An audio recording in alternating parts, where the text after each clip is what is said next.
What's up, folks? Your favorite sorcerer already is Hopect. As you can see, I want to talk about what it means to be a magician.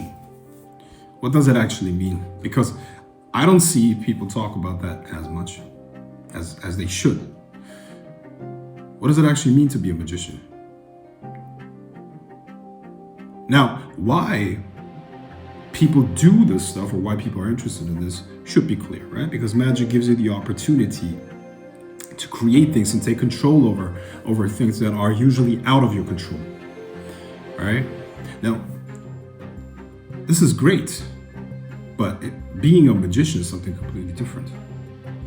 Which means the following thing. The moment you step on this path and the moment you begin to explore, let's call it the other worlds, the collective unconscious, whatever the fuck you want to call that, you will not have peace anymore. You have to understand that. Why is that? It is almost as if, let's say after your first couple of evocations, after you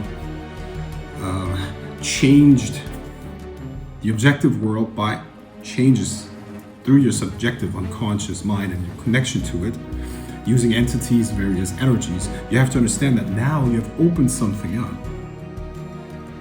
that will not let you rest anymore. It's almost as if you opened the floodgates of power and consciousness and awareness, and all that stuff needs to be integrated. This is not easy.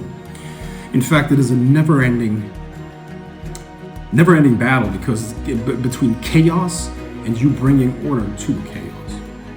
So you're opening the gates to this infinite influx of power, understanding, and consciousness, and your smaller individual consciousness needs to cope with it, needs to integrate it, and needs to grow in the process, because you will have to grow. This is the only choice you got. Be crushed or grow. Be crushed or grow. Now, most people don't have the power to withstand this pressure. Because trust me, the universe will try to crush you. It is almost as if God, the creator, the demiurge, whatever the fuck you want to call it, all of these forces that make up the universe, look at a human being that has decided to become more than just a bipedal mammal, act upon the world as the gods do, and they try to punish you for this audacity. Oh, you think you're powerful, you think you're big, you think you're strong. Let's see how much you can take. You think you can command us? Let's see how much you can take. Are you really that? Are you really capable of doing that? And they will try to crush you, but not in the sense of what you might consider getting crushed by other people or physical things. You will have to balance this chaos out with internal strength and an internal structure that is able to withstand this influx of chaos. And this is raw power. This chaos is raw power, and you have opened the gate for an influx of a huge amount of it. Now, do you have the internal structure and power to direct it and to turn it into something constructive and good? Do you? Do you think you can call a demon with consciousness that is extremely, extremely ancient and powerful? And you can just open it up to you and then command it without it leaving a little bit of residue? And do you think that could potentially lead to external pressure and external manifestations that puts you under pressure, like a feedback loop? Well, of course. But this is what you signed up for. This is what you have to deal with. And guess what? The trial never ends. The growth never ends. And you know what? This is the best way to live your life. If you're looking for peace and calm, magic is not going to give you that. It's going to make you grow. It's going to force you to grow. Grow or be crushed. It's going to make you become stronger, because the only way to survive this is to become stronger. Your spirit must become stronger. Your spirit must become stronger than the forces of chaos that are trying to crush the structure and order that you created in your mind and spirit.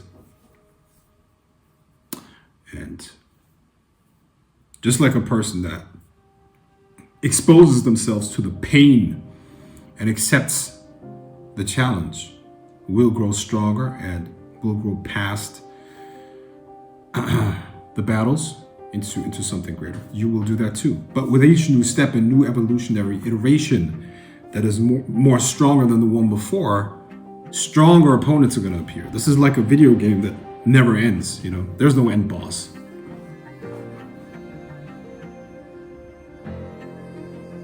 And with each new level of realization, you will get crushed and you have to rebuild yourself. And that never ends.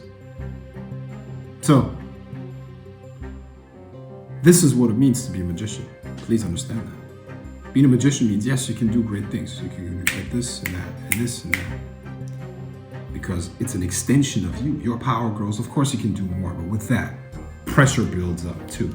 Pressure that you will have to be able to withstand. And most are not built for that. Believe me.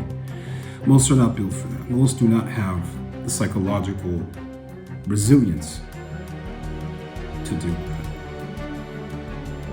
And that is okay.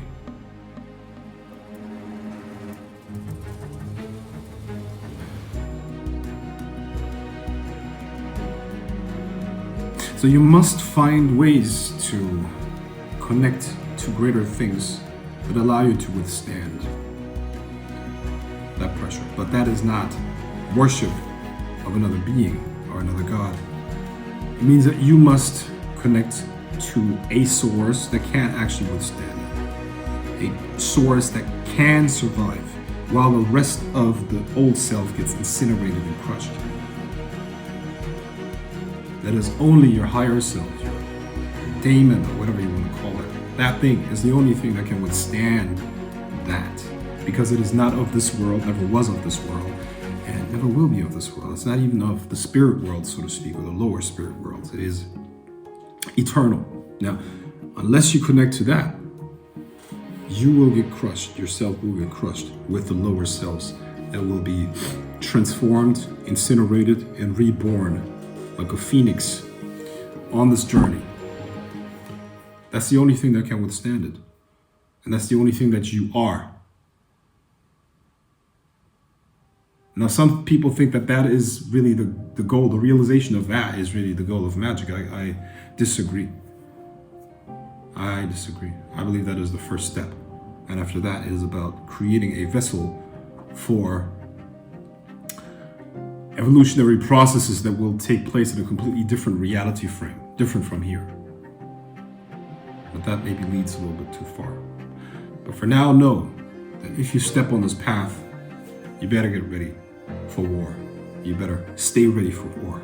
You better learn to enjoy the battle, because it's not going to end. It won't end. If you can sing and dance in the midst of chaos and still thrive and win, then you might have what it takes. But if you seek peace, if you seek safety, if you seek any of those things, this is not for you. So I was just inspired to do this video for various reasons. And I hope you got something out of this.